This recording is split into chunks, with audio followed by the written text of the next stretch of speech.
അന്ന് 23 മേൽ പോളിംഗ് ശേഷമാണ് 3000 തൊട്ട് നോട്ടയിൽ മറ്റ് മെയിൻ 3 ആളുകൾ വിളിച്ചത് വായിക്കുകയും 67 വോട്ട് ഭൂരിപക്ഷം കഴിഞ്ഞത്തേക്കാൾ കൂടും ഉറപ്പായിട്ടും നിലവിലെ പാലായുടെ റെക്കോർഡ് ഭേദിക്കും എന്നുള്ളത് തന്നെയാണ് ഒരു ഏറ്റവും കൂടുതൽ ഈ ജോസ് കെ മാണി ഒരു തെരഞ്ഞെടുപ്പ് കേസ് ജയിക്കാൻ പറ്റാത്ത പല കേസും പോകും.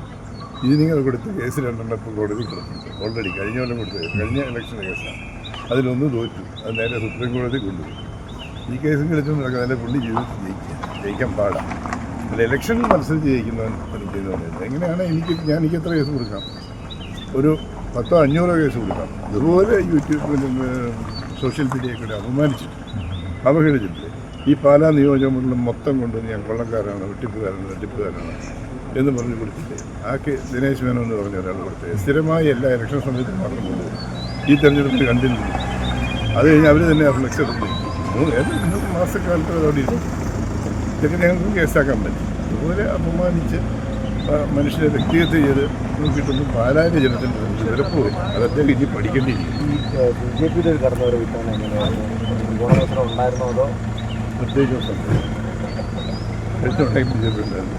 അതുപോലെ തന്നെ സ്ഥാനാർത്ഥി BJP ഉണ്ടായിരുന്നു, പക്ഷേ സ്ഥാനാർത്ഥിയുടെ ഒരു കുറച്ചോട്ട് വ്യത്യാസമുണ്ട്. കുറച്ചോട്ട് ഉറപ്പ് അതനുസരിച്ച് എൻ്റെ ഭൂരിപക്ഷം വലിയൊരു പ്രചരണം നടത്തി ഇത്തവണ കുറേ ഫ്ലെക്സുകളും അതും ഇതൊക്കെ ഉണ്ടായിരുന്നല്ലോ. അതെ, അതന്നെയല്ല അദ്ദേഹം പറഞ്ഞു. ജോസ് കെ മാണി പറഞ്ഞു എന്നാ ഏഷ്യാനെറ്റിലുള്ളത് മാണിസ് കേരളത്തിൽ കാശില്ല, കോൺഗ്രസ്സുകാർ പ്രവർത്തിക്കാൻ കൂടെയില്ല. വളരെ ദയനീയമായതുകൊണ്ടാണ് സമാപന സമ്മേളനം നടത്താൻ കലാശപ്പെട്ടത്. ഞാൻ കഴിഞ്ഞവനെ കലാശപ്പെട്ട് നടത്തിയില്ല. 13,300 ജയിച്ചില്ലേ. ജയിക്കുക എന്ന് പറഞ്ഞാൽ ജനങ്ങളിലോടുള്ളൊരു കോൺഫിഡൻസാണ്, ജനങ്ങളിലുള്ളൊരു തെറ്റിദ്ധാരണയാണ്. എല്ലാ UDFകാരും ബൂത്തും ശക്തമായിട്ടുണ്ട്, ശക്തമായ പ്രവർത്തനങ്ങൾ പറഞ്ഞു. ഇനിഷ്യലി കറക്റ്റ് ഇവരെ 10 ഫ്ലക്സ് കൊടുക്കുന്നവരെ നമുക്ക് നമ്മുടെ വകുപ്പ്. ഷോൺ നിർണായകമാണോ ഈ വിജയപരാജയങ്ങൾ? ഷോൺ പിടിക്കുന്ന വോട്ട് നിർണായകമാണോ? ഭൂരിപക്ഷം നിർണ്ണയിക്കുന്നത് നിർണായകമാണ്. അല്ലാതെ ഷോൺ ഉദ്ദേശിക്കുന്ന രീതിയിലുള്ള ഒരു വിജയത്വം ഞാനൊരു വ്യക്തിയെക്കുറിച്ച് പറയുന്നില്ല. BJPയെ സംബന്ധിച്ചിടത്തോളം BJP ഈ വർഷം കഴിഞ്ഞ പ്രാവശ്യം കിട്ടിയതിനേക്കാൾ കൂടുതൽ കിട്ടി. പക്ഷേ അത് വരുമ്പോൾ ജയിക്കുന്ന സ്ഥാനാർത്ഥിയുടെ ഭൂരിപക്ഷം ഈ കൃത്യമായിട്ട് ജോസ് കെ മാണി വിരുദ്ധ വോട്ടുകൾ സ്പ്ലിറ്റ് ആകാനുള്ള ഒരു സാധ്യതയുണ്ടോ? ഒരു നേരത്തെ മണി സി കമ്പനിയിലേക്ക് വന്ന വോട്ടുകൾ ഇപ്പോൾ ഷോണോട് നിൽക്കുന്നുണ്ട്, സ്പ്ലിറ്റ് ആകാനുള്ള ഒരു പോസിബിലിറ്റി. ജോസ് കെ മാണി വിരുദ്ധ വോട്ടുകൾ ഒരു കാരണവശാലും സ്പ്ലിറ്റ് ആകത്തില്ല. അത് ജോസ് കെ മാണിയെ തോപ്പിക്കണമെന്ന് ഉള്ളിൽ ഉറച്ച് ആഗ്രഹിക്കുന്ന ആളുകളാണ്. അത് ഷോണിന് ചെയ്തുകൊണ്ട് കാര്യമില്ലെന്ന് അവർക്ക് കൃത്യമായിട്ടറിയാം. അതൊന്നും ബാധിക്കാനില്ല. സഭകളൊക്കെ എങ്ങനെയാണ് ചില ആശങ്കകളൊക്കെ ആ ആശങ്കകൾ Jose K Mani sorry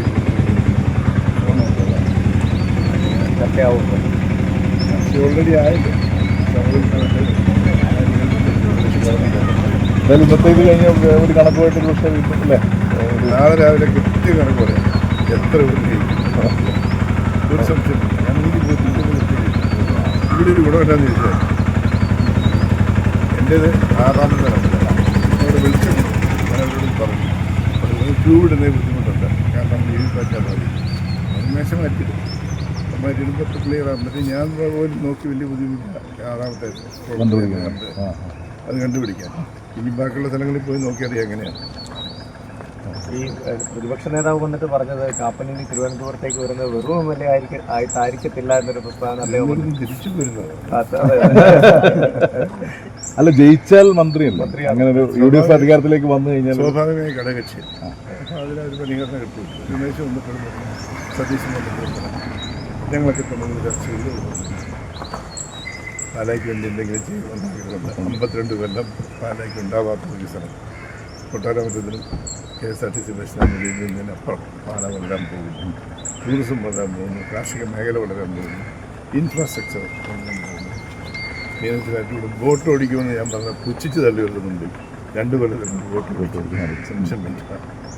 okay.